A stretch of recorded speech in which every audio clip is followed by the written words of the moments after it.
Hello, everyone. I'm Jim Garrison. I want to welcome you to this session of Humanity Rising as we convene our fourth of 5 sessions on spirituality and conscious leadership.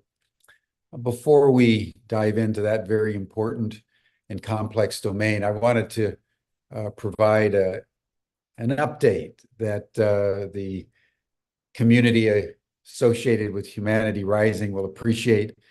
And that is that yesterday, the National Archives of the Library of Congress of the United States published its first information on the UAP domain.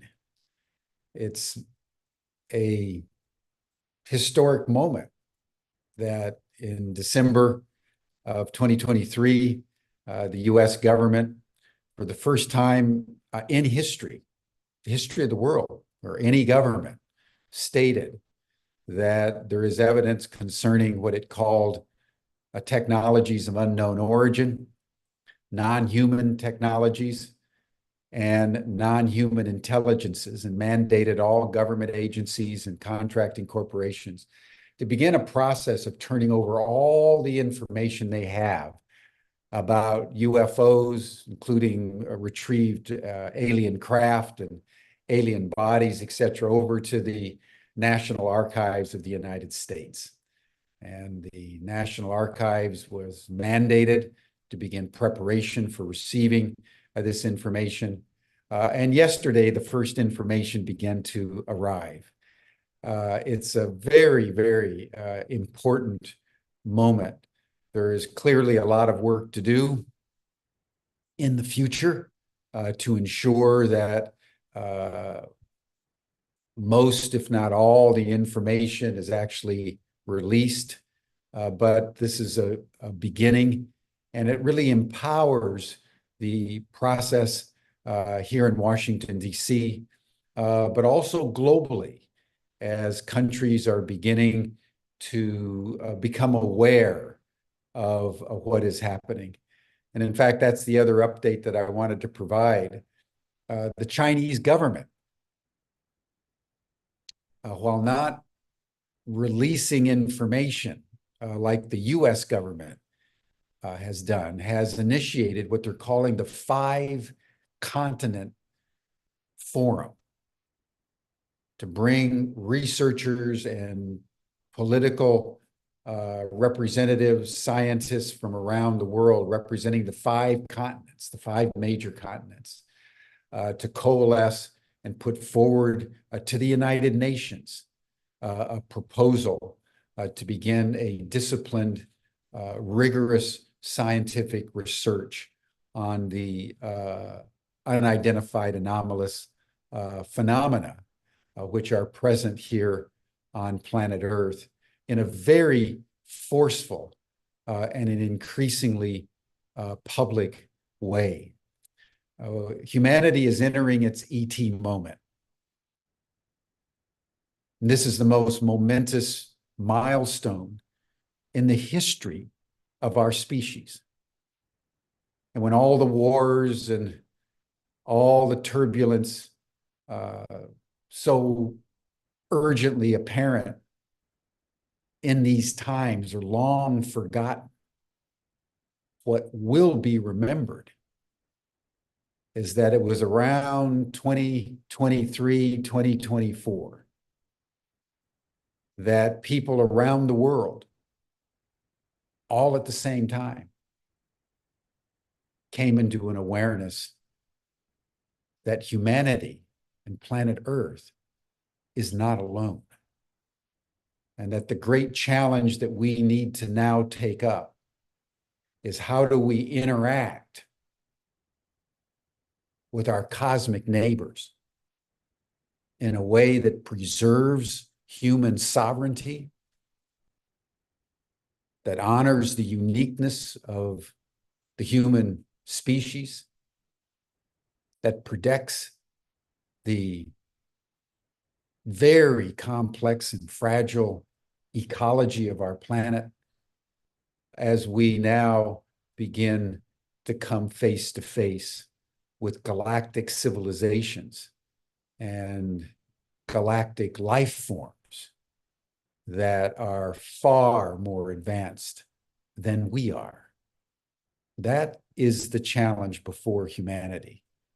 And the National Archives, the Library of Congress of the United States, yesterday began that process that is now inexorably going to be releasing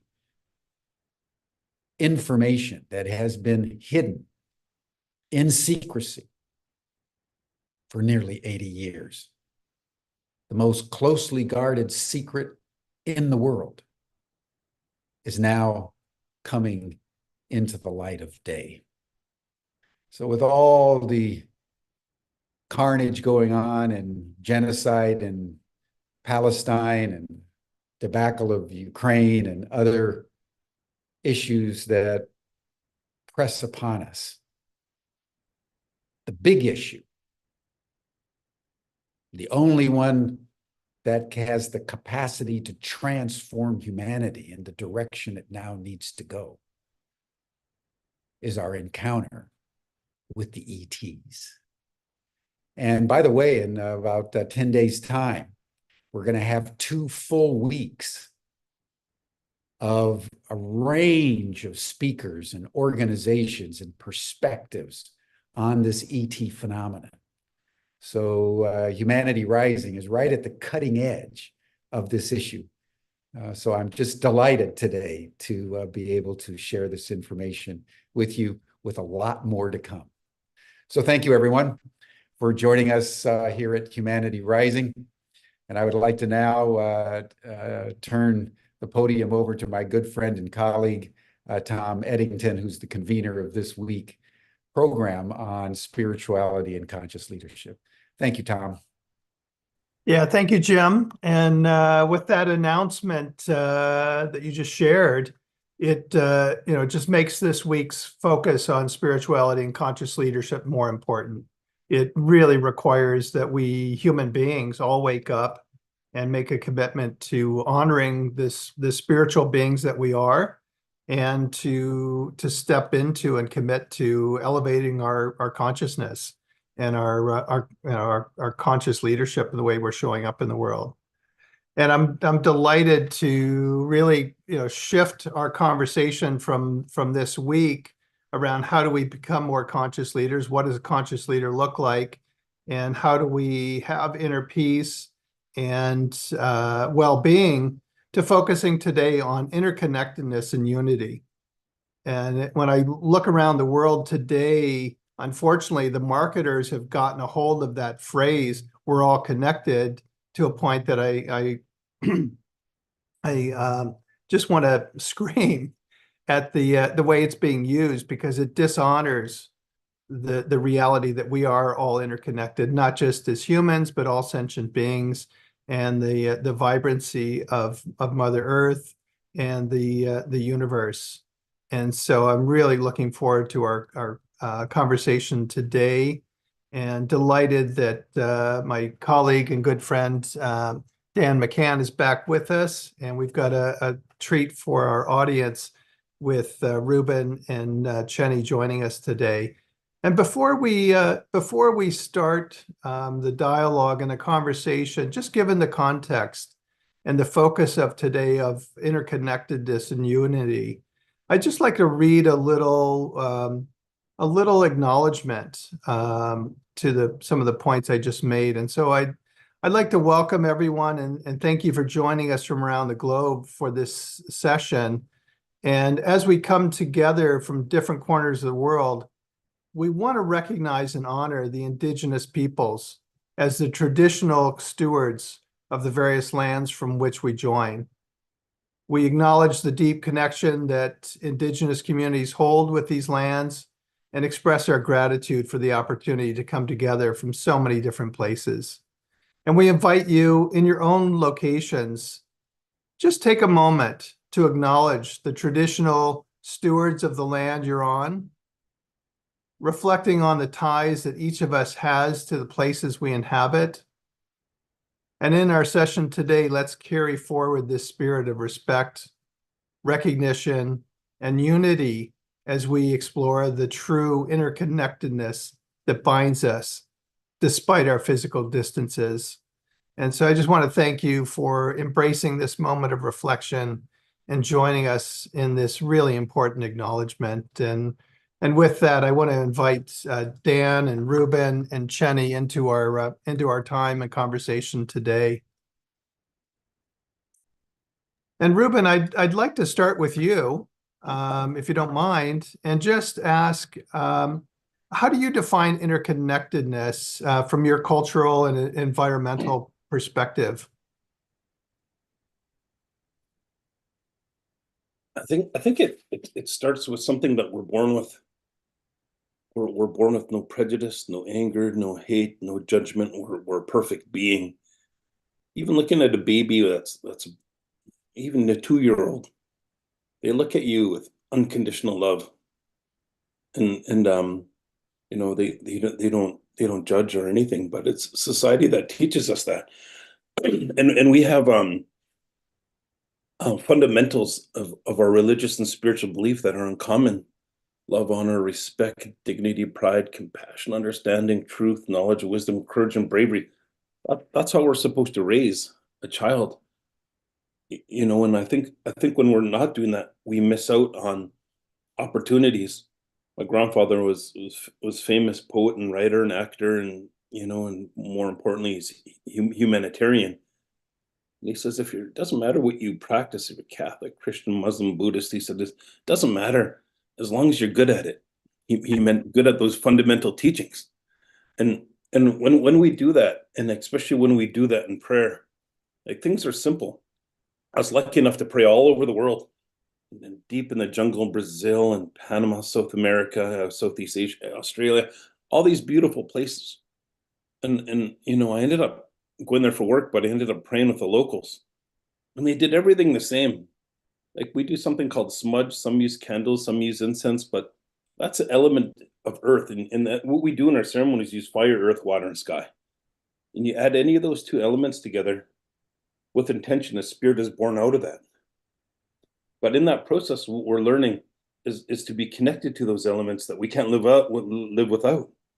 And in turn, you know, when we continue to pray, when we continue to connect, when we continue to be dedicated to what I'm talking about, you know, maybe in some ceremonies, some people will be lucky enough to experience a higher state of spiritual consciousness, which is experiencing a little bit of heaven. And I was lucky enough to witness that in a lot of different places around the world, like we do in some of our ceremonies here. And what that does is that when it opens that up to that oneness, like in our culture, we say Natsamat in our language, which means one heart, one mind, one prayer, one soul. And in the Lakotas, they say Mitakiase. That means all my relations, everything's interconnected. And that's what we do when we experience heaven. But when you have that feeling, when that's introduced to your being, you know, you can't help but to do good, to do good for land, water, and human rights. Everything has a soul. And I think people understand that, because love is a spirit. Two people come together like that smudge I was talking about, and they form a spirit of love between each other. But the problem is today, what disconnects us from our connectedness, I guess your question, is that trauma has a spirit. Trauma does. Two people come together, form love. Two people come together and form the spirit of trauma. And our world, unfortunately, is stuck in that. Is stuck in that disconnected feeling. Number one, from their own spirit. Number two, from their ancestors, angels. And number three, creator, and in turn, everything. Because if we felt what I'm talking about, we wouldn't make those decisions. And so in ceremony, creating that connectedness, when you come to my ceremony, I'm failing if I'm not teaching the people to surpass me.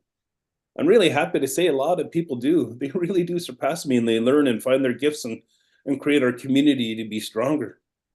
You know, I run a sweat lodge, and, you know, I have between 35 and 60 people come a week, which is it's just like a sauna, and that's a lot of people.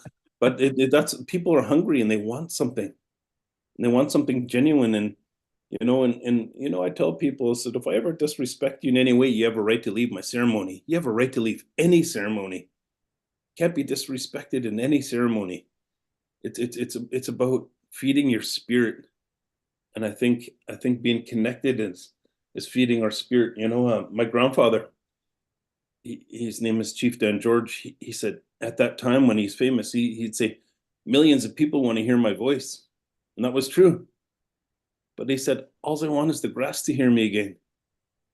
All I want is to be connected to it again and listen to the lessons of it and listen to the things that we use and we're connected with it, because everything has a spirit.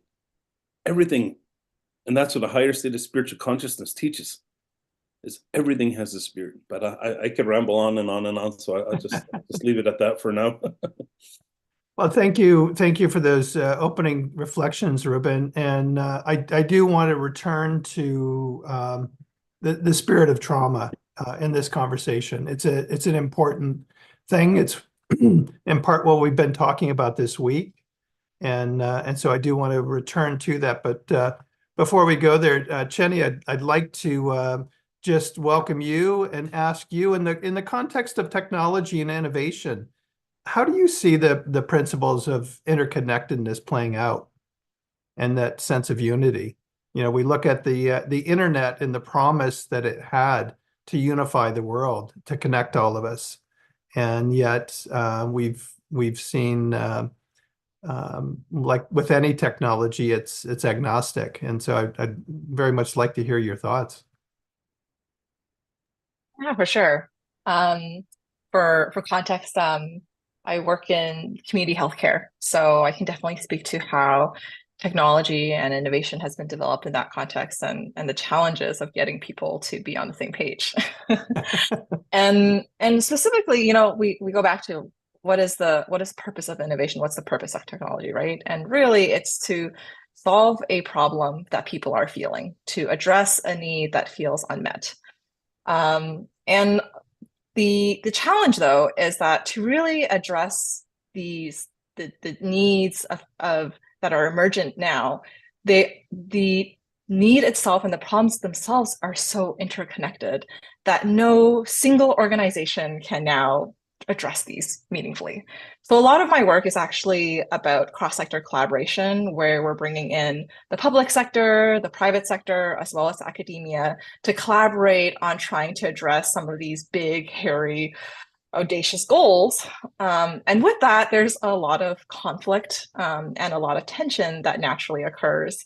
And yeah, so definitely, I think that the only way to overcome that, the only way to be able to make meaningful progress together, is through our own inner healing, so that we can engage with each other from a place of our best selves, which is definitely becoming more and more challenging.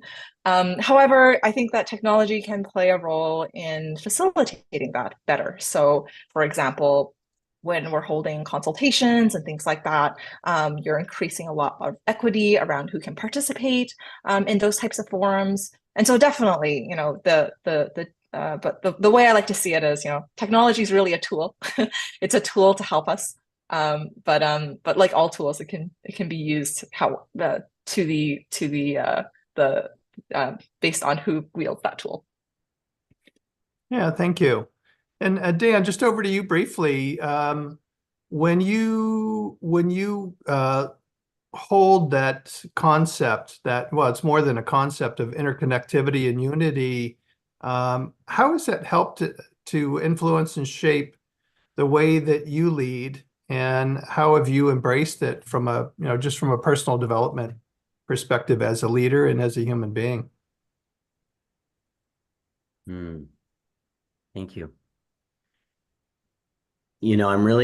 So as Chenny set her context, I'm coming in today from a study of humans and how to support humans in healing. And one of the greatest teachings that I've really taken to heart and applied in so many different areas is around the universality of human experience. In the world of group therapy, we say that the universal experience is that our stories are so similar, just our ideas, just the details are different. Our stories are so similar, just the details are different. And I think when you take that to heart and you really see that play out, it can be really empowering as a way to recognize how similar we all are and connect to the fact that there are so many shared truths, and that is really empowering in the way in which you lead, in the way in which you engage with peers, team members, really anybody. And so I think the energy behind this conversation today is so poignant across ecology, across cross collaboration, like Chenny was mentioning, in healthcare and technology and so many far-reaching areas. And the reason for that is because of the underlying human universality. Yeah, and you know, for me, it's interesting, and I want to take this back to your comment, Dan. I want to take it back to something that Reuben shared. You know, we all have that common unity, that common universality, and yet the trauma that and the trauma spirit that Reuben was speaking to has clouded our ability to see the unity. It's clouded our ability to see the interconnectedness and the spirit of that. And so, Reuben, I wonder if you wouldn't mind talking a bit about that spirit of trauma that has certainly here in the U.S. hundreds of years of history and legacy around nations around the world. There's centuries of trauma, and we see it continuing to shape and influence our inability to see unity. And I'm wondering if you could speak to that. I think that's exactly what it is what you're saying. And we support each other in living in an existence of trauma because the silos that we're part of are tribes that we're part of, or however how it might come out, you know, because it's totally like what you're saying, intergenerational, and it's hard to and like society set up today to fix. I'm a family therapist, but I haven't really practiced for about 13 years. I do environmental work and I consult in businesses, but I'm just getting back into it with some psychedelic healing. But it like I said, it has a spirit, and it's like an open wound on your arm. You might need stitches or antibiotics, or you might need something. And we could live in our lives, and maybe our grandparents had some physical trauma that happened to them when they're little, and then that it wasn't dealt with. And if it's not dealt with, it passes down to your parents, then passes down to us. But what we need to do is we could do all the healing that we need to do physically, mentally, and emotionally. That's a society set up to fix. But it's not set up to fix that spiritual trauma. And it is like an open wound. And what we do in ceremony is we close those wounds. We close it, and we look at the spirit of trauma and what it is and what it represents. And it's not like we get rid of it, because like an open wound on your arm, it's going to scar. So it is part of you. But, you know, like us as a human being, to have a pretty negative spirit and negative influence on things, but we could change and have a beautiful light. And at moments we do. But we could choose to live that life a lot more like that. But like a spirit of trauma could change too. It could change from something negative and turn to something positive. And probably one of the most number one common things that it could change into is wisdom, acceptance, compassion, love. And so it changes, and that's what we do in ceremony. Like with the psychedelics, you know, I do ceremony that brings me to higher state of spiritual consciousness. I'm a Sundance Chief, and you know, it's weird that I'm Coast Salish, but I was adopted into 2 Lakota families years ago, and I run a Sundance. If you come to my Sundance, you know, we don't just jump and teach you a higher state of spiritual consciousness. We take baby steps, and we introduce you to a smudge, a sweat lodge, a vision quest, a pipe ceremony. And after a year or two, when you feel that you're ready, then you take a ceremony that brings you to higher state of spiritual consciousness. But with with the medicine, we find, and our company got a $2 million grant from Canada to put First Nations through some psychedelic healing. We before we did that, we put about 350 people through our program. We did 100 elders from age 60 to 67 that experienced horrific things in residential schools. Horrific things. Like, there's no nice way to say with those bad things that happen, what Canada did to the First Nations. My mom witnessed murders in residential school of little kids. And so when we put the elders through the program, nothing but good results. Mm. And so what I'm saying is, when you do a ceremony with me and I teach you smudge and pipe and vision quest, then you go to higher stages of spiritual consciousness. This medicine brings you there. And I used to say, don't take something that brings you there before you could get there on your own. But I changed that now because I see the success that it has. But our integration is teaching those things that they should have learned from the beginning. So another thing too is with trauma, if you take it and sometimes you change it to something positive, or sometimes it goes away, but then there could be a void there. So we have to replace that void. Like, you look at drugs and alcohol and addiction, for example, that spirit's so strong, it will hold on to you and give you withdrawals and punish your body for quitting it. It's holding on to you, that spirit. And in ceremony, we take care of that. We take care of those things. So what I say when we come part of these ceremonies, I say, why not? Why not? Yeah. At the other end of it, why not love somebody more? Why not love your partner, your husband and wife, or partner more? Why not love your kids more? Why not love where we live more? Why not? That's the other end of doing this hard work, is recognizing, number one, you're beautiful just the way you are, and that's what you'll find. Yeah, love your spirit, love your creator, who you believe in as God, and love life. What we're taught is in the society that we live in today is to be disconnected and to be a part of something and think that we can't do something for our environment. Like, we stopped a $350 billion company that was trying to put oil through our traditional territory. We stopped it. And we did a 1,200-page assessment. We did a spill analysis. We did a clean analysis. We did multiple economic studies. We did an air quality test, but it was all based on Tsleil-Waututh Nation law. Tsleil-Waututh Nation law is Coast Salish law, and its truth, our law is truth, family, health, and culture. And we added those fundamentals of humanity I was talking about, love, honor, and respect. And we created these assessments. We went to court and we sued them and we won, and we kicked them out of our country, kicked them out of our land. But we incorporate these values, my nation, my people, my family, into whatever I do. Now we do it in business. I'm a co-founder, president of a hydrogen company. We're going to do pretty good, but it's the same principles. It's green hydrogen. It's the same principles of creating something. And through my own addiction and through my own trials and tribulations in life, 30 years ago, I said, I can't live. I'm just trying to live till the next day, let alone think that I could achieve something. But my teacher sat me down and said, no, you're capable of it. Whatever people told you that how you have to be, it doesn't mean that you have to be that way. And we're stuck that way because in elementary school, they say if you're really smart, you could be a doctor or a lawyer. My kids went to private school because the Tsleil-Waututh tribe, they gave us the option. You want to go private school or public school. They taught different. My daughter graduated with 32 kids she started school with. They all graduated at 15, went to university at 15. And every single one of them took political science and business. They teach them different. Be rich and wealthy like your parents and run things like your parents. So we're told what we're capable of doing. And in our way, it's taught different. Like I said, if you come to ceremony and if I'm not teaching you to surpass me, I'm failing.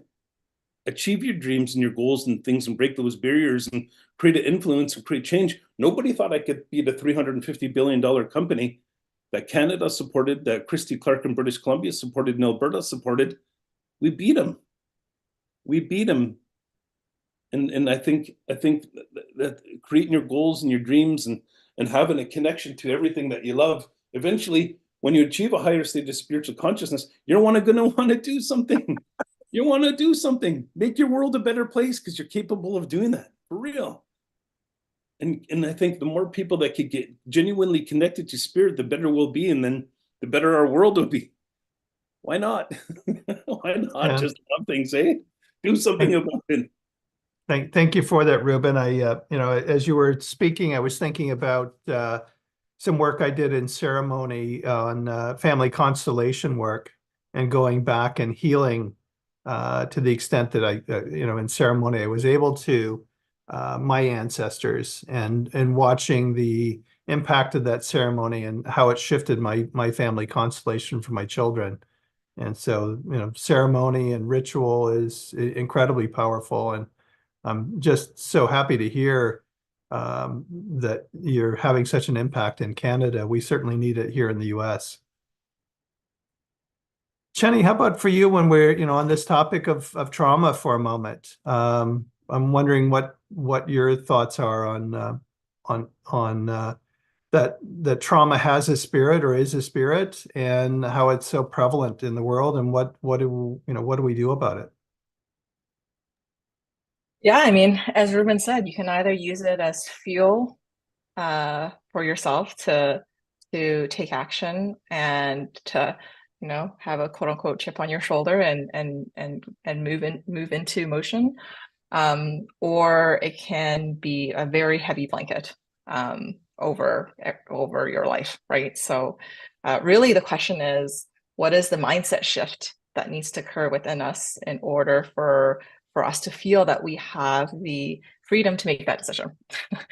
And I think the answer to that is different for every human. But for me, it was definitely one around self-worth. So, why am I worthy of systems change work? Right? Why me, sort of thing? Like, why right do I have to participate? And I think that it comes from a really internalized state of scarcity. And so to overcome that, you can go into ritual. You can, some of the rituals or journeys that Reuben had mentioned. But really, it comes down to what resonates to you is what's going to resonate differently with somebody else. And it's just about trying things until something really clicks with you. For me personally, my current venture is really my way of healing as well. So when I was growing up, my mom was a single mom, family caregiver, newcomer, making minimum wage in bottom tier healthcare work. And so for me, part of my healing through this has been co-founding Gawker to really upskill immigrant care workers, to find ways for them to have a more meaningful career pathway, to be paid more, and all of the policy changes, all of the programming changes, and everything else around that needs to be true. So it's in many ways, a lot of that scarcity trauma that I've held when I was a child has actually really fueled my professional career in terms of where that's gone. And Dan, with the Risio work, I mean, so many people show up with their collection of trauma throughout their life, and it obscures their ability to see interconnectedness and unity. And I'm wondering if you could speak to that.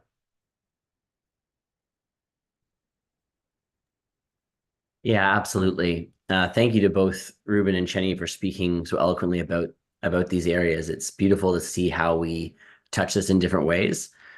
When it comes to mental health, or just the energy that we share between people, have you ever noticed how a single yawn can travel throughout an entire room? That's not just physical. Our joys and our worries can ripple through those around us as well. So our emotions are interconnected, and that echoes through our communities wherever they may be.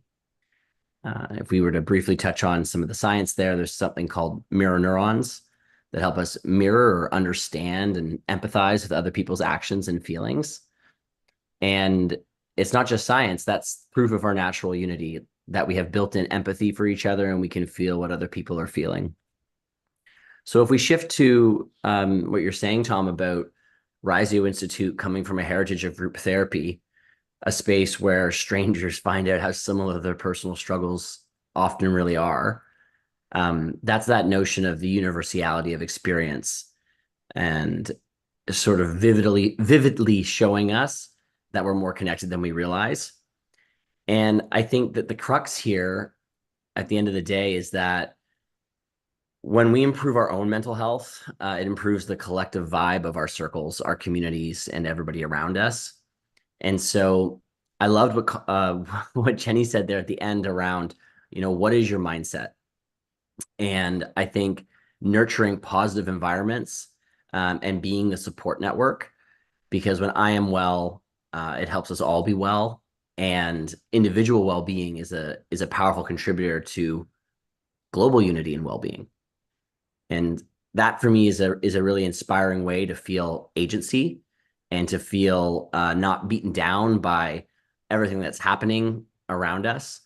And I know that in some of the discussions with the Humanity Rising community, that's a shared feeling, that being able to focus on what is within your sort of sights and being able to, raise your own consciousness or frequency and just watch what that happens around you. I would say in my personal journey, there's so many things I can say. I love, Chenny, how you summarized that so beautifully in yours. I think what I would say is, for me growing up, I learned that I loved really fiercely. And sometimes that could show up as thinking that I might be able to help, support, change or fix others. And from a genuine place, I realized I was stripping them of their agency. And what I've learned in my own life and in working with hundreds of clients and seeing this play out is that the best thing that we can really do, and sometimes it's hardest with those that are closest to us, is to show up from a place of love and hold that energy. And then truly from that genuine place of love, connection, gratitude, and, detachment from outcome, watch how the world around you changes. And so I also really loved what Reuben was saying about both the spirit of trauma and the spirit of love. And for me, that's a really inspiring way that we can take the conversation, is looking at, given our awareness of this interconnection, how can we use that to our advantage in those around us in our communities and lift people up? I'll pause there, but if we want to go deeper on that thread, there's a lot that can be said. Yeah, thanks, Dan. Reuben, I noticed you had your hand up. Please jump in and don't feel like you need to put your hand up at any of you. Just jump in when you're called to contribute. So please come back in, Reuben. I like what Jenny said when she said freedom. Just as an example, and it could be multiple different traumas, but we could be held prisoner of our guilt of the trauma that we created, that we inflicted. Like, I know I have. I was disrespectful to women. I was just in my addiction. I was just a bad person. And in ceremony, and after saying sorry to everybody I could, and then also in ceremony, closing those wounds, I was free after that. And then all the trauma that was inflicted on me from when I was a little kid and so on and so forth, and you're also a prisoner of that too. And through ceremony, we find that freedom, and you can breathe, and it's so important that we heal like that. And in an unfortunate way, we live in trauma, and I know I did. When we look at what is physical trauma, what is mental trauma, what is emotional trauma, but what is spiritual trauma, and our world is stuck in that. I think that could be the hardest one to deal with, because, it could be intergenerational.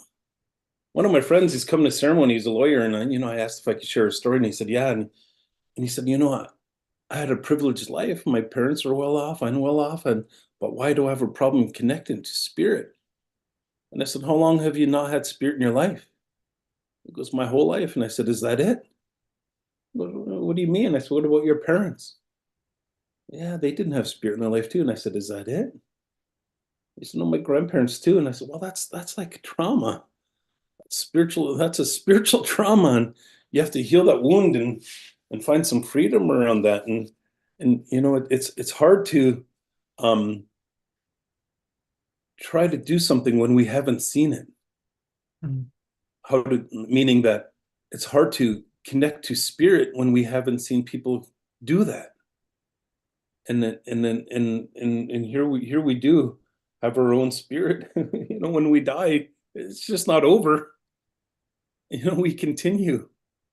Our spirit continues, and you know, and that we become an ancestor, we say, or angel, and others say, but that's what we do. We continue, and we become part of that oneness, Creator's creation, and yeah, I just had that thought when Chenny mentioned freedom. Yeah, I'd love to hear Chenny comment on that more as well. You mentioned your lineage with your mother and how that's impacted the work that you're doing today. And I think it's a really beautiful thread for us to tease out together around the notion of not just connection between people here horizontally, but vertically through time. Yeah, for sure. And as you were speaking, Reuben, and throughout this conversation, we've, you know, talked about the importance of how it feels to be in our field, essentially, right? How others feel in our field. And I remember, so I remember a while ago, I was doing some specific research onto this topic around, okay, well, you know, when you walk into someone's presence, you feel a certain way. Like, what is that really? And really, it's around how our thoughts and our emotions impact our magnetic field, and it therefore impacts everyone around us, whether or not we're aware of it, conscious of it. Even if you don't have a spiritual practice, you can have a conversation with someone and say, that was a good vibe, right? That's essentially what this is. And what was interesting was that there was research done that took ECG data based on someone who is in the state of appreciation and someone who is in the state of anger. And it actually showed a difference in terms of the electromagnetic fields that were produced. So there's actual science that says that, yes, based on the thoughts and emotions of what we're holding, it definitely impacts the quote unquote vibe of what others receive. And so if we're holding on to, for lack of a better word, that vibe that we've inherited from others, whether it's our parents, our community, our environment, things that are outside of our immediate control, it's really requires us to go inward and to think about how we relate to that system.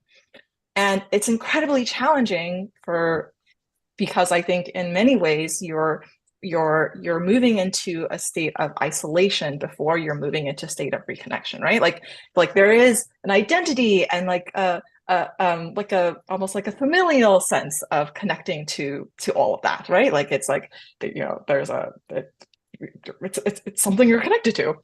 And so by detaching from that, it leaves you in this like extremely ambiguous space, you know, just like, oh my God, like what now? And it can be, and I'm sure you've seen it, Reuben, in ceremony, where it can sometimes even be dangerous to have someone left in that space, untethered, ungrounded to something else. And I think that's really where the power of breath comes in, as a connection point to ourselves, as a connection to our heart and what's coming up for us, and really just using our bodies as our internal compass. And so a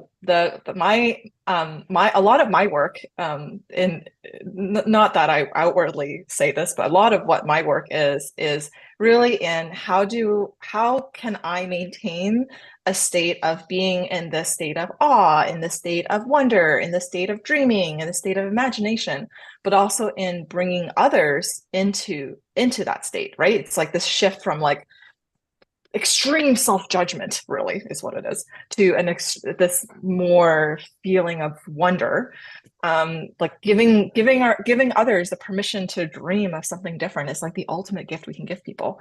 And if we can't do that, then we can't spark any real level of change at all. And so what we're really doing is just like holding that container of that emergence for ourselves, so that we can have the freedom to make that choice, but then also then extend learning tools and ways that we can extend it to others, so that we then can become this vessel for this transformation work, that whatever that transformation work you want to enable is. Yeah, thanks for bringing a couple of those points in, Chenny, and I'll just pick up on them for a second. I mean, here in the U.S., when we talk about a body, it's the physical body. And what I was hearing you say, and it's been part of my practice over the last 15 or 20 years, is to both acknowledge that we do have a physical body, but we also have a psychological, emotional body. And how are we tending to that body? And we have a spiritual body, and how do we tend to that body? How is that body showing up? And we've got an energetic body, and how are we tending to that body? And we've got a social body, meaning the people in our life, and what is the health of our community, and what's the health of our social body. And so I've found personally it's been a really helpful framework for me to be very conscious of and tend to each of those 5 bodies, and giving each one of them the attention that they require and deserve for this time that I'm in this physical body in this lifetime. And I'm wondering if that resonates with the 3 of you, and if there's more you'd like to share about that.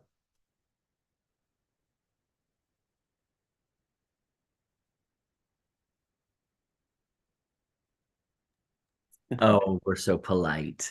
No, Canadians, what do you expect? I think some cultures, Indigenous cultures, simplified it, physically, spiritually, mentally, and emotionally. That's a medicine wheel. And the centers your being. Like in even looking at that, as 4 stages of life, as a child, as a teenager, as an adult, and an elder. When we're born, like what I was saying, we're perfect. And those fundamental teaching I was talking about is how we're supposed to raise somebody and have them maintain that perfection of unconditional love of everything. And we fail along the way, and that's because of the trauma. If that's the trauma, if you look at those fundamentals of humanity, love, honor, and respect, and all those things that I said in the very beginning, and your medicine wheel is a baby, and you take any one of those fundamentals and you say, love. Did you receive love as a baby, physically, spiritually, mentally, and emotionally? If not, what did you receive? Honor, same thing. Respect, same thing. And then move on to a teenager, and it's the same questions. Did you receive love as a teenager? Respect, honor, dignity, pride, compassion, understanding, truth, knowledge, all those teachings of humanity. If you didn't receive them, what did you receive? Then you might get to a point in your life and say, okay, I got to heal this stuff. I got to heal it. So how would I heal? And that's what we're talking about, the things that happened to me when I was a kid.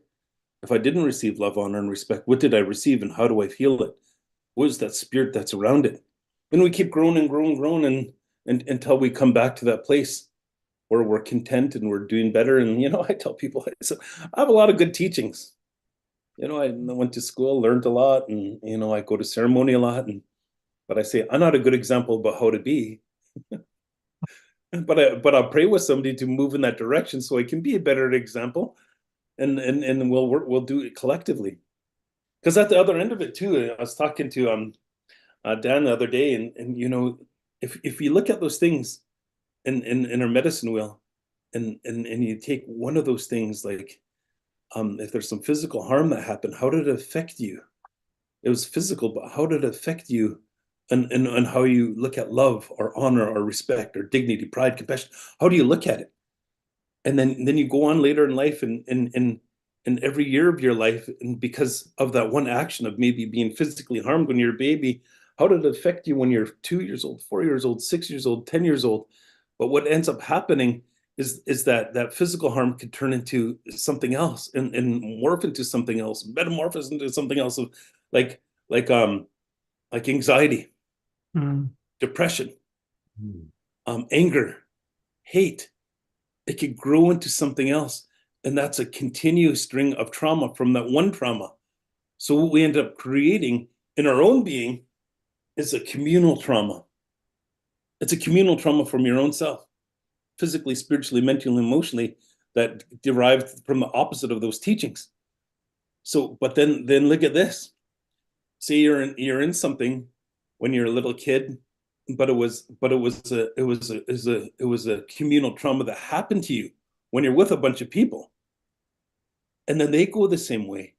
So we could have our own communal trauma, but then there could be a communal trauma with other people that experience something that you experienced, like residential schools. The residential schools, all the kids saw other kids be murdered. All the kids saw all the other kids being, all these horrible, horrific things happening to them. That's a communal trauma. So we need to heal those things in how we see fit. And that's like, look at our ceremonies. They're communal. Every single ceremony I've been to around the world were communal. And some of them were covered. Some of them were darkened. Some of them were in a room. And what I believe happens is we could do this communally. You come to my ceremony, and in the center of your being is where your spirit sits. And when you're comfortable in any ashram or church or sweat lodge or longhouse, your spirit, when comfortable, will expand to the size of the space that you're in. But in that process, maybe you have something mental in your brain that's a trauma that needs to be pushed out, because you put those fundamentals of that spirit into that every time and that's what we use to create a spirit. So when we light smudge or we use water, fire, earth, water, sky in any ceremony, that spirit of intention comes out, and it could be love, could be respect, honor, dignity, pride, but we plant those seeds and we embrace that spirit. And then we use that spirit to push those things out that don't belong in our being.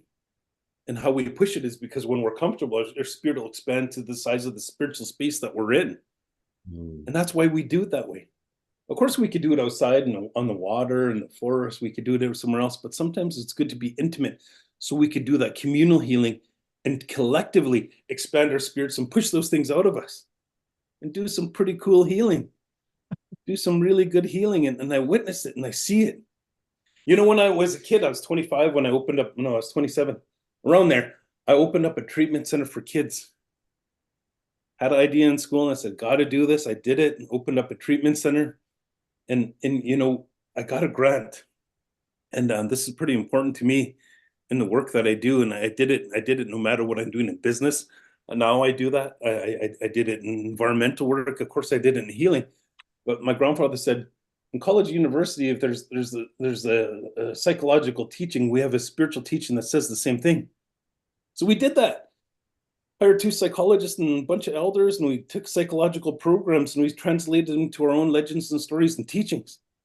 And we could do that with anything, any of our cultural and spiritual teachings. We could do that. And so we learn to heal with these tools and create spirits of healing to reverse and go back to who we should be. Look at TV. Only 2% of the people in the world look like those people on TV, and I'm not one of them.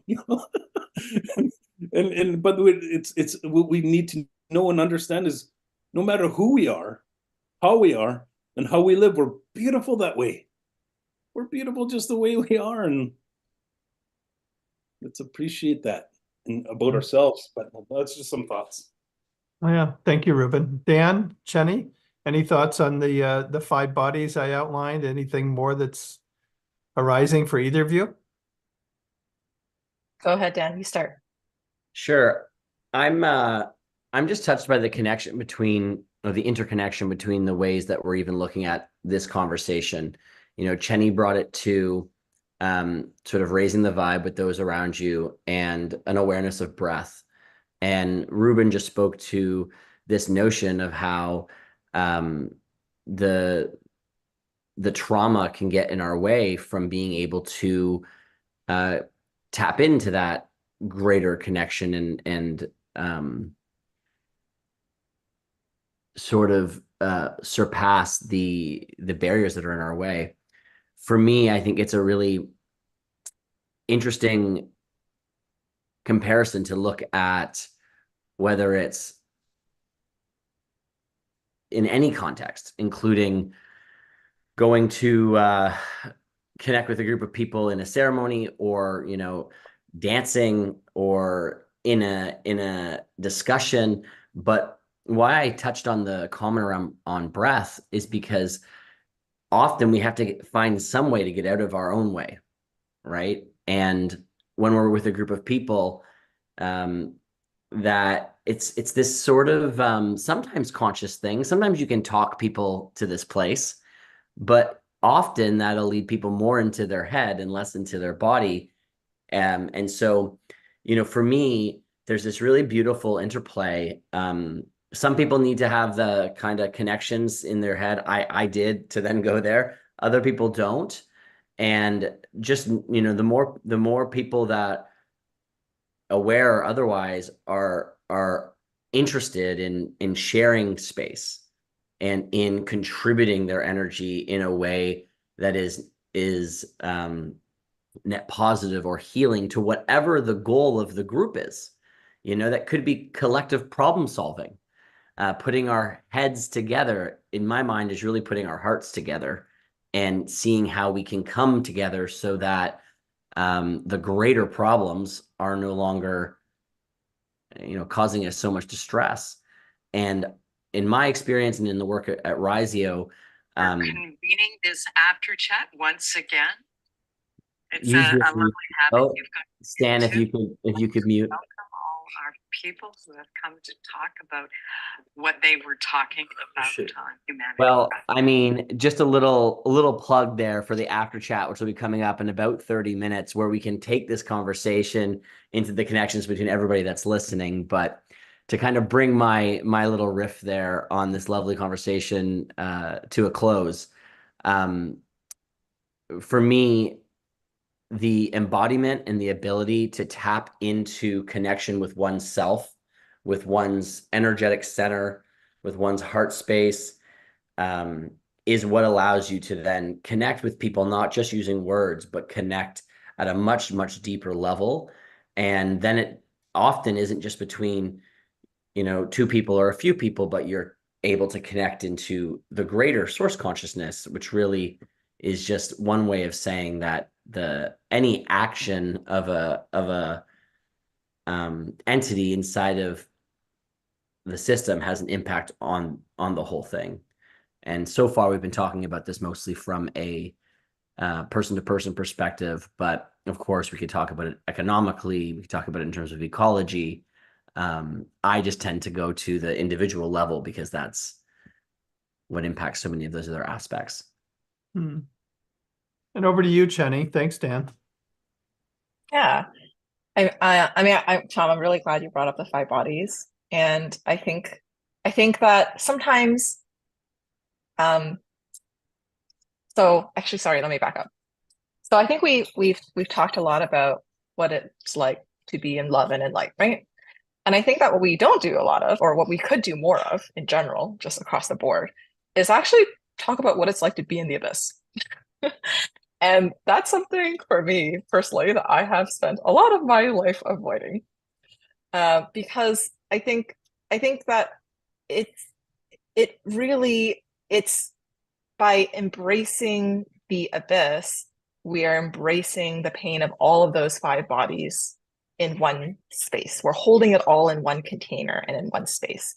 And I think the challenge is when we approach it from just one body at a time, we're missing actually the interconnectedness of all of those bodies together.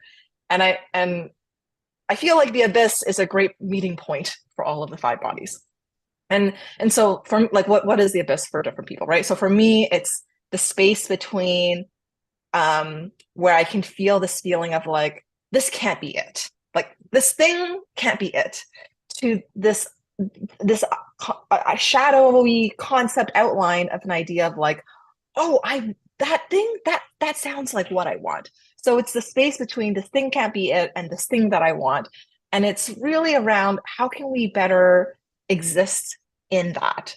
And I think the more that we learn how to exist within our own abyss, then the more that we can trust in ourselves also and in our own wisdom to be able to move through. For me, in terms of how I navigate that, really, it's a lot of self-listening. So for my body, I typically will have like a pain that comes up in some part. So either like I'll feel like a little ache in like the side of my chest, or it'll be this ache under my thigh, or a twitch in one of my fingers. And really, it's just holding space for that, and just saying, I'm listening. I'm here.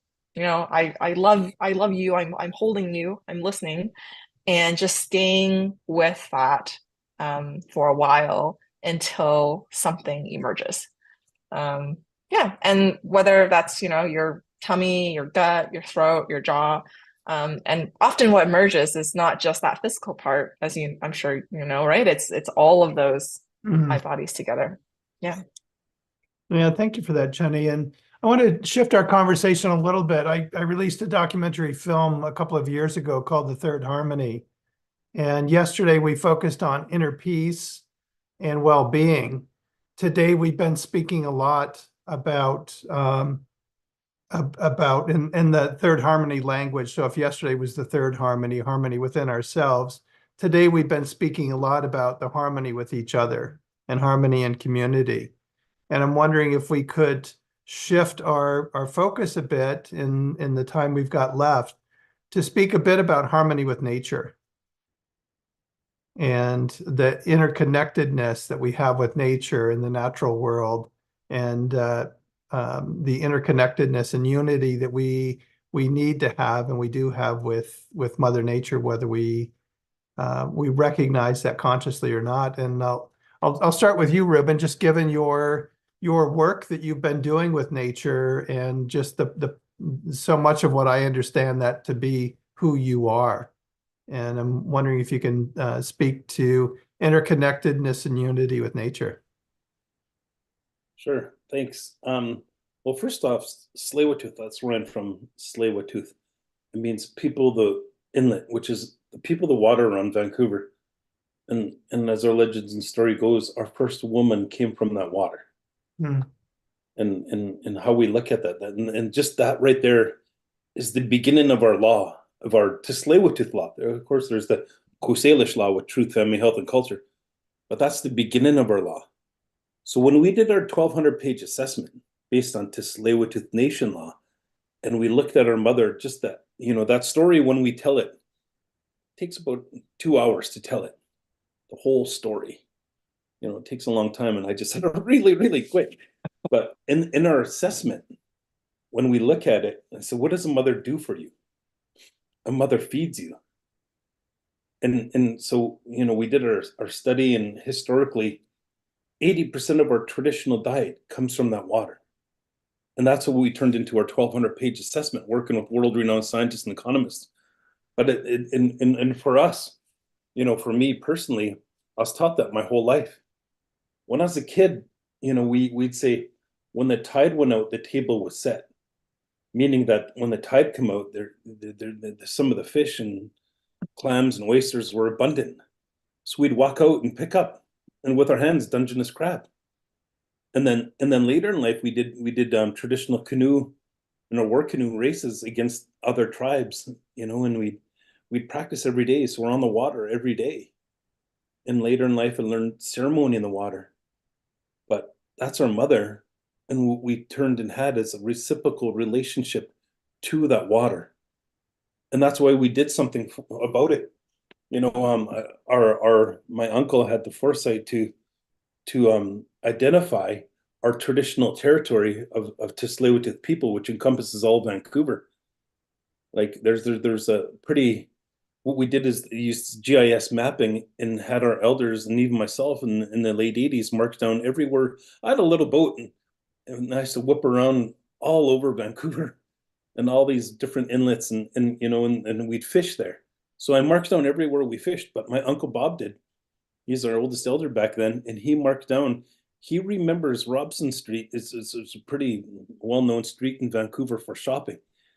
He remembers that used to be a hunting trail. Wow. So we marked on all these areas of where we lived and where we fished and where we had our ceremonies, and we started to prove to Canada saying, hey, this is our traditional territory. So we take care of it. Now that we marked down our traditional territory, you know, we deal with about 500 referrals a year of anybody building in our traditional territory needed a Tsleil-Waututh Nation permit. So we do a historical study to see if there's any land that are going to be developed that's tied to our people. Then we do our own environmental assessment, which is more strict than any municipal, federal, provincial government. Then if they pass it, we give them a permit and allow them to build. And that's how we incorporate of who we are. But when we came into some economic success, this inlet is one of the busiest inlets in North America. $600 million of goods going through that inlet every single day. And it's dirty. But we've been cleaning it to the degree, to the first time in 45 years, we did a clam harvest. Because we believe in protecting the inlet like what we do against environmental disasters and kicking that company out of our traditional territory. And then eelgrass is coming back. Oysters and clams are coming back. And we're a little nation of 500 people, that's an industry that's putting $600 million of goods going through the inland a day with all this pollution that's coming through. And then our salmon count for our main river. Our main river, and salmon's such an important thing for us. You know, look at 87% or 80% of our diet comes from the water. The salmon count went down to 6,000 for the whole year. And one day last year, because we've been fixing that water and cleaning it and enhancing the salmon, just in one day last year, we had 1.3 million salmon in the river at once. Wow. We reintroduced elk into our traditional territory, brought back grizzly bears and wolves. And, you know, birds come back. It started completing that ecosystem by introducing elk. You know, so we enhance and protect what we have because of what it gave to us. There was a period of time after the residential schools closed down that Tsleil-Waututh, we didn't follow our culture and our spiritual ways for about 10 years, maybe, because we went from Catholicism to nothing. But during that time, we did have something. And that was our relationship to the water when the tide went out, when we went in our canoes, when we did ceremony in the water, and we're out on the land. And that was the crutch that helped us. And we recognize that, and that's why we do something about it, because we do have a reciprocal relationship to it. In whatever means possible, we try to take care of it. We went to court. We went to Federal Court of Appeal twice. Spent millions of dollars of our own resources that could have went to housing, could have went to food, could have taken care of our elders, but we took care of our relation, which is that water. Mm-hmm. And that's how we believe. And that's why we take care of the land. That's why we introduce elk. That's why we take those efforts. We have the biggest solar farm in the lower mainland of Vancouver. You know, we're moving in that direction. I personally started a hydrogen company because we need alternatives. Yeah, we say no to a lot of things, but we have to say yes to something. And we're making partnerships. We're sharing half with First Nations. That's our business model. If we work with you, you get half. Why? Because we believe that the nations that we're going to work with have the same law as us, that when they get resources, they'll do the same thing, and they are. They're already doing that. And it's amazing to me that is happening, but that's the reciprocal relationship of spirit. Like everything has a spirit, and we use it. When we light a smudge, sage, tobacco, sweetgrass, whatever it might be, that's an earth element. And we light it with a fire element, and then the smoke comes out of it. That represents a spirit. I said that how we could use it and use that spirit, but what it also was teaching us that has a spirit. It has a spirit, and we use it, and we're nothing without it. We need all of those elements, so why not have a relationship to it? Vancouver, You know, it's raining, doesn't matter, go kayaking. You know, snowing, doesn't matter, go hiking. We do that. We all do that here because we get something out of it. When you're out on the water, it's like that's our cathedral, that's our church, it's beautiful. When we're up in the mountains, it's beautiful. People like it for a reason, but not just like it. Build a relationship to it. Speak to it. Because that's what we're doing when we light it in the smudge. Mm. That smoke, we do speak to it and we do ask it. In every single spiritual, religious belief, they do that all over the world. But go deeper than what we see. Go deeper than what we know and build up on that relationship. And I know my people that we do that. We do that. They say, why do you stop progress? We're not stopping progress. We're saving humanity. We're doomed. Over 300 fires in British Columbia at once last year. The snowpack is only 40% in British Columbia, so it's going to get worse. This summer's going to be horrible for fires. And then the droughts and the atmospheric rivers, the floods all over the world. You know, it's not about really saving Earth when it comes down to it, saving humanity. Because we're screwed. Look at Mexico City. They're running out of water. They're running out of water. Look at, you know, humanity is screwed. Because you know what? Mother Earth is going to regenerate herself like she did over and over and over again. But if we could do something to give back what she has given us and what she continues to give us instead of take, what kind of relationship is that? You know, eventually somebody's going to get mad. Mother Earth is getting mad because those are the floods and fires and everything is happening. But I believe we could create change, and I believe connecting to spirit is part of it. You know, I stopped that pipeline, but there's still 17 coming out of the Alberta tar sands. I stopped it. But what I do believe, and I work with really cool doctors like Gabor Mate and a whole bunch of others, and we do healing for people. And it's not just people whom you might think need healing out of addictions and traumas like that, but it's influential people, wealthy people, and we say, hey, we'll help you heal too. And in turn, let's do something together to create a better world for ourselves. That's what we believe in. But anyway, I'm going on too much, but I better stop. Thank you, Reuben. Chenny, how about for you? The third harmony or the first harmony that healing and connection and unity and interconnectedness with nature. Yeah, I'll go on a little tangent. So in my past life, I have been told that animals are my kin. I'm the kind of person where I'll go out on my patio and like a bird will greet me and then we'll have a conversation. I'm like, oh, I wonder what message that bird had for me today. So definitely have a lot of animal relations in past lives for me. I think really nature is just this extremely grounding force. I have a business coach that I work with, and every couple weeks she always reminds me, Chenny, you seem a little anxious, you seem a little stressed right now. How much time have you spent in nature this past week? And I think that it's really what really that enables is the sense of retreat, right? So ultimately, like the connection to this feeling of retreat. And so and I think that bringing us back to the topic of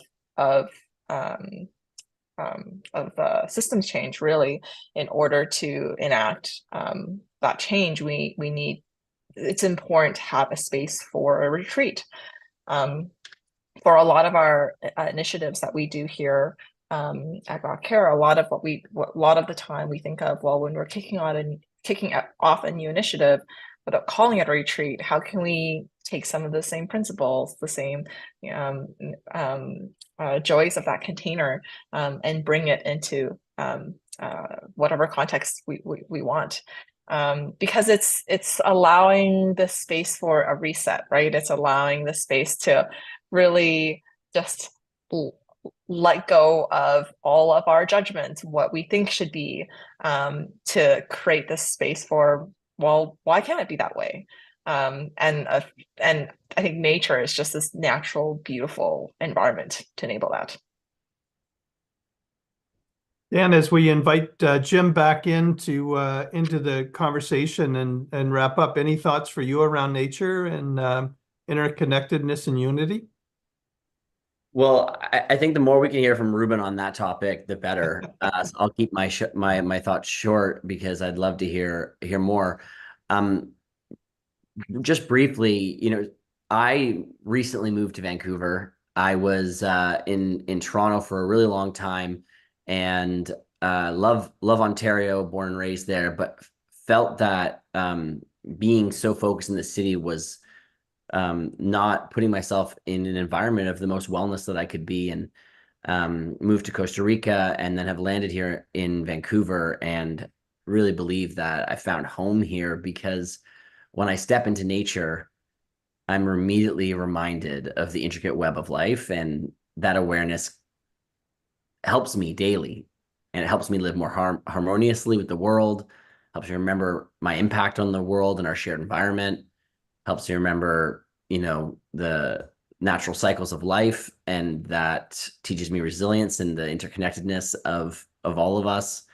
Obviously, I think a lot of us recognize nature as the ultimate teacher. And I think we have a responsibility to the wildlife. I've mentioned in a stream before, I grew up with 18 dogs at one point, many times 10 dogs. And so I think there's a lot we can learn from the natural world, whether that be earth or animals. And I view animals not as just our neighbors, but as family. And I think it's our responsibility to ensure our actions support the well-being of our family and the collective ecosystems. So I'll leave it there and let Jim jump in, and thank you so much. Yeah, thank you, Dan. Welcome back, Jim. Any thoughts or questions for the panel? Yes. Well, first of all, I love Vancouver too. It's a beautiful city in British Columbia. I mean, Reuben, the way you're describing what you folks are doing is so inspiring. And, particularly in light of what they released in the news today, I don't know whether people caught it, but February was the 9th month in a row where the world has set a unprecedented record for heat. The month of February was 1.77 degrees Celsius above pre-industrial months in February. So we're not only having record heat, but we're punching through the 1.5 barrier. And there's no government that I know of that's doing anything about it. And instead, we're watching genocide in Gaza, and we're watching a debacle in Ukraine, escalating conflict with China. And I wanted to start with you, Reuben, because you're holding both the contradiction of what it means to be an oppressed people in the context of settler colonialism that has really devastated your people for centuries now, and yet you've survived. And I wanted to start with your feelings around the genocide going on in Gaza, because we're watching the Israeli government engage in an ethnic cleansing that must shock you in a particularly poignant way, given what your people have themselves suffered as the thing unfolds within the context of the other issues that we're dealing with, and which I just enumerated in terms of runaway climate change. There seems to be something fundamentally wrong with the human psyche at this moment that is deeper than culture. and deeper than sort of contemporary political events. And I would just love to hear you expound on that complexity. And I apologize if the question isn't exact, but more contextually general. And then, Chenny, Dan, would love to have your comments. Thank you. I think we're stuck a bit. Like what I said about elementary school, private school, public school, and private school. We're told what we're capable of doing. When I lived in the States, the closest store to us, we lived out in the country, but it was about a 40-minute drive. The closest store was Walmart. And I remember weird things. I share this story in my book, but there's this blonde lady that was working there, and I noticed her there like 30 years ago. And I'd go back and I'd notice her for some reason. And then I went back just a couple of years ago, and she was still there. And she's talking to a young guy, and she fixed his shirt and said, "Have a good day, son." So we're told what we're capable of doing. And I wonder that for some people, because even in Vancouver, I look at people and I go, God, you probably have a really good gift. A really good gift. But what I'm saying is we're stuck in our silos and we're told we're not capable of doing something. I'm glad I was raised, that I could do anything. My grandfather, you could do it. My mom, you could do it. I was raised by a single mom too. He said, you could do it, do something, create change. But if you look at society, we're stuck because we're told what we're capable of doing. The media says that. The government say that. Like, you talk about Trudeau earlier and how ridiculous it is. Like, this pipeline is $33 billion over budget. And look at what we could have did with that. I'm building a hydrogen company. We could have built, seriously, 250 of them, the same price with the infrastructure around it, creating diesel engine. Switching from diesel engines to hydrogen engines. We could have did that.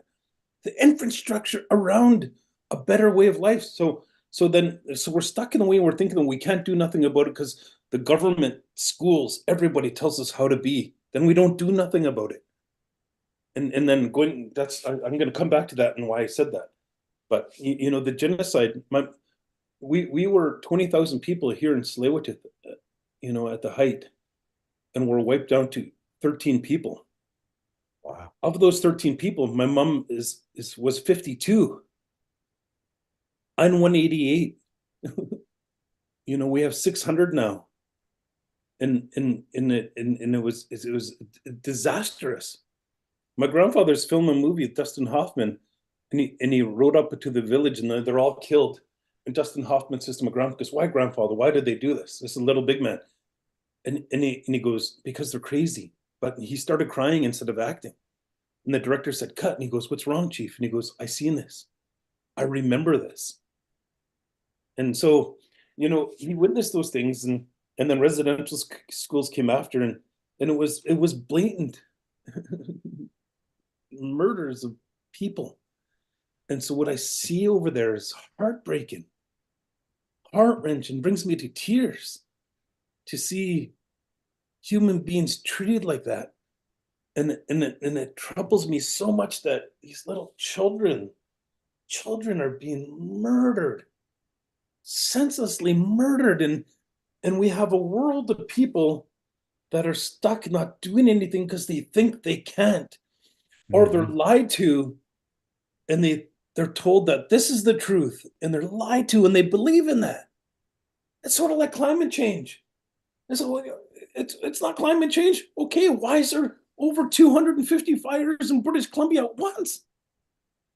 Why do we have these floods? And look at Facebook in Canada. You can't post any news on Facebook. It's against the law. You can't post any news on Facebook. So they're setting the narrative of what they believe how things should be by creating these disasters, allowing these murders to happen of little kids, of human beings being senselessly bombed. Why? God, it drives me crazy to think that we're at the state I'm not doing nothing. I'd do something here. And what I believe in, and this is where I get my strength, because, we're still fighting the government on who we are. It's the Tsleil-Waututh people. Everything. There's more people in care than there were in residential schools and children. The jail population is we're only 5% of Canada's population. The Indigenous jail population is 50%. And it's like the murdered missing woman. 3 families came to my sweat lodge. And this last year, and there was 13-year-old girls murdered. One was a little bit older, 17. Her fingers were missing. And the police said it wasn't suspicious. They did a murder missing woman's inquiry, and they said, hey, we're going to listen to the victims' families. And they asked me to MC that here in British Columbia, and I phoned my lawyer friend, and she says, no, don't. They're just looking for credibility, because the inquiry should have been on the police. It should have been on the coroners. It should have been on the judges for letting them go. These things are still happening, and but I don't do nothing. I talk about environment, on land, water, and human rights. I'll go speak and support my relations there that are fighting. And here's what I believe. Sometimes I think about all this state we're in and what I'm standing for, and I almost lose hope sometimes. Then I look out in nature, and you look at the atmospheric rivers, the fires, the floods, and all these horrible things that are happening. Then I seen a little flower, and despite all its surroundings of how ugly the world could be, and how I seen a flower on top of the bridge, in the middle of almost a kilometer bridge, and the dandelion just grew there. It just grew there. It just grew. And I was just like feeling all this despair, and I was like, oh, Creator, show me something. And the traffic got busy, so it stopped, right? And I looked down, and there's a little dandelion. Just, the cars were going across, the dirt was falling off the tires, it ended up there. A little seed landed there, and little grass grew, and the dandelion grew there. Despite all what's up against, it chose to shine. Despite all we're up against, and we want to do something, still choose to shine and share that goodness, and do something for our lands and water and human rights. And I support and will help my relations over there that are being murdered senselessly. It drives me crazy, and look at the facts. Don't deny that climate change is happening. Look at the facts. Don't deny that little children are being murdered. Don't do that.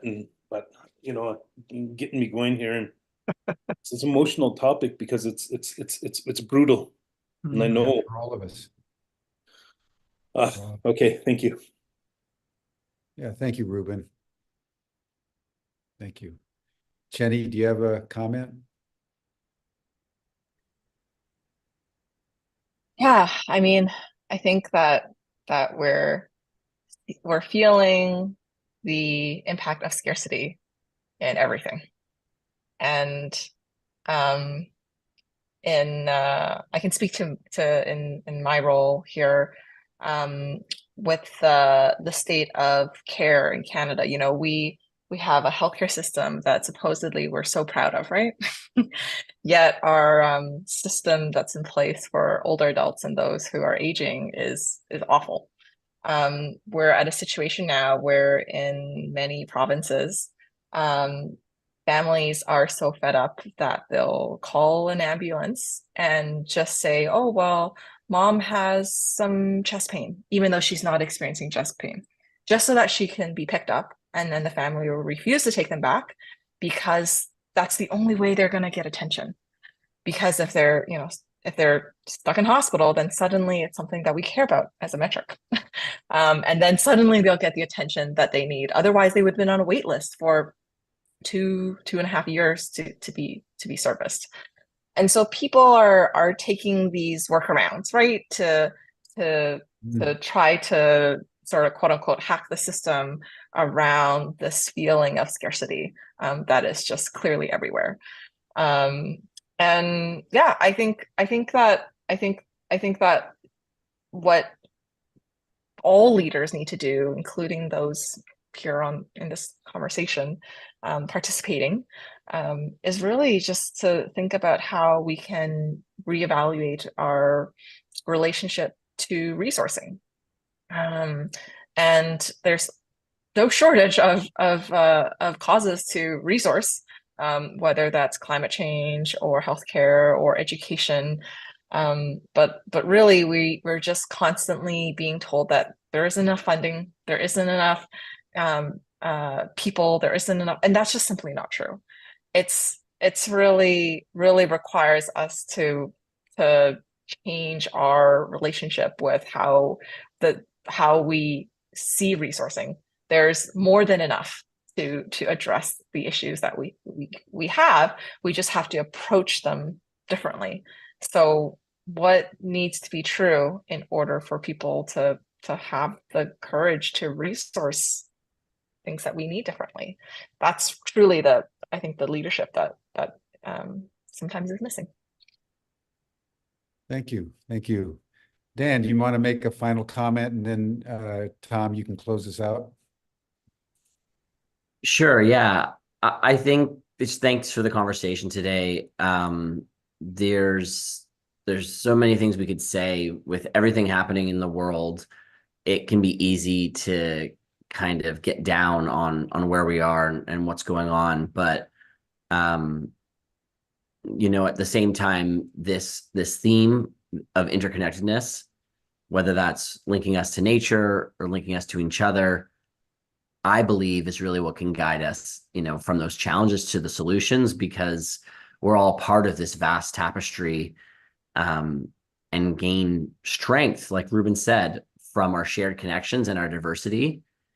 So I think it is helpful and empowering to remember and to promote in our communities that we're supported by life's interconnected web.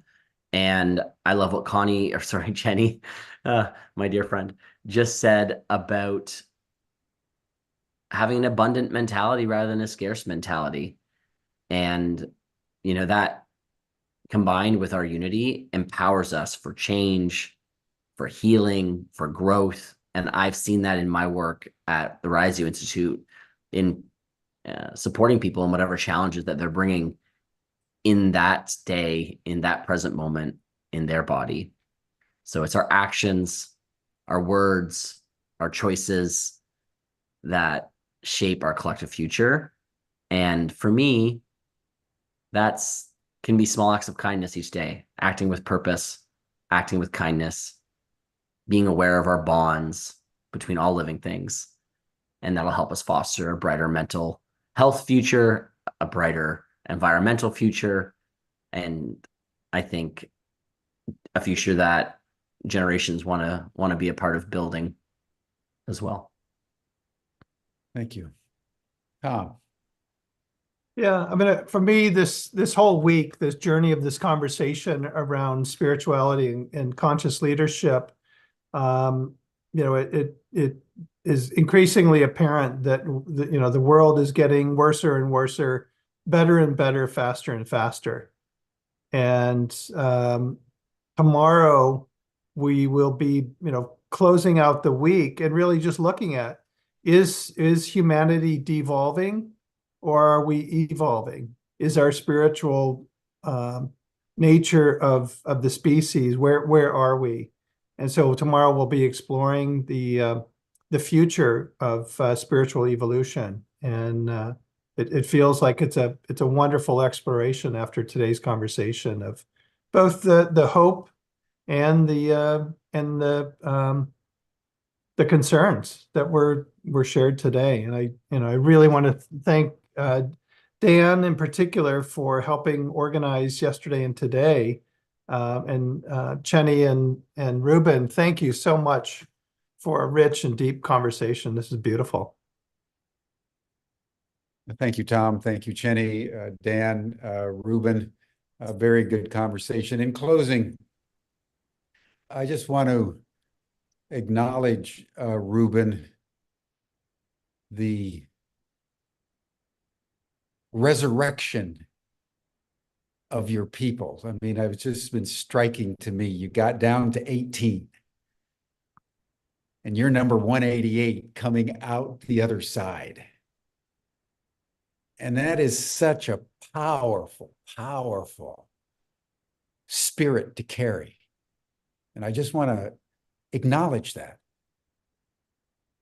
and thank you for it and for the fortitude of your people over time. I believe that it is only by listening to the wisdom of the Indigenous, those who've been so senselessly slaughtered, but who have endured and not lost their contact with the mother. And those voices are who we need to hear today. So I just want to acknowledge that in terms of any real discussion of spirituality and conscious leadership. I think your people know more about that than anybody. And I just want to state that. And thank you for your presence. And that'll bring us to a close, everyone. You're all welcome to the after session chat. You'll see the link in the chat box. You also received it in your Zoom reminder for the call today.